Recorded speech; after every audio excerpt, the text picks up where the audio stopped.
6:04 looking ahead and happening today. Clearwater city leaders will get a first look at a study showing how certain parts of the city would stand up to extreme weather. 10 Tampa Bay's Jenny Dean got a preview of what you'll see at today's meeting. And Jenny, they looked at three big areas, things we've already seen this summer: flooding, extreme heat, and sea level rise.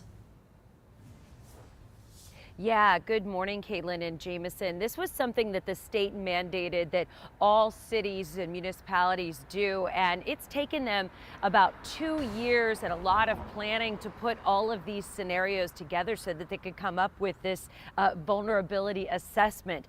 Now, I want to talk about how they got all of the data. They did it with a simulator, and basically this is just a digital twin of the city that they were able to put together. It is so detailed that it knows each building and approximately how many people work in that building, and of course each neighborhood and the homes.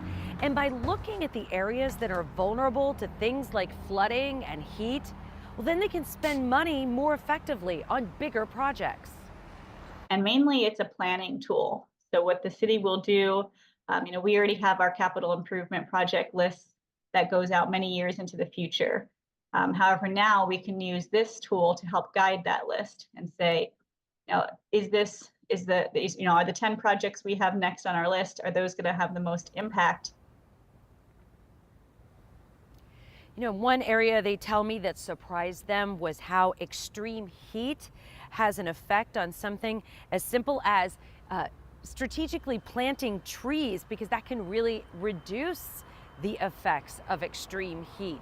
And just by making sure they know where there are crowded populations, so they know where to plant those trees. Now, the City Council is going to get its first look at this completed assessment today at 1 o'clock at their work session. It is also open to the public if you'd like to get a look at it as well. Jameson? Yeah, and Jenny, it sounds like this is going to become a reference guide for city leaders as they do their future planning.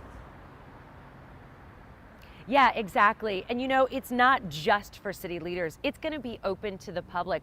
Once they have all of the finishing touches put on this study, they plan to post it on the city's website for everyone to see, so people who live in Clearwater can see where they live, where their home is, and whether they're vulnerable to any of these climate issues like flooding or extreme heat.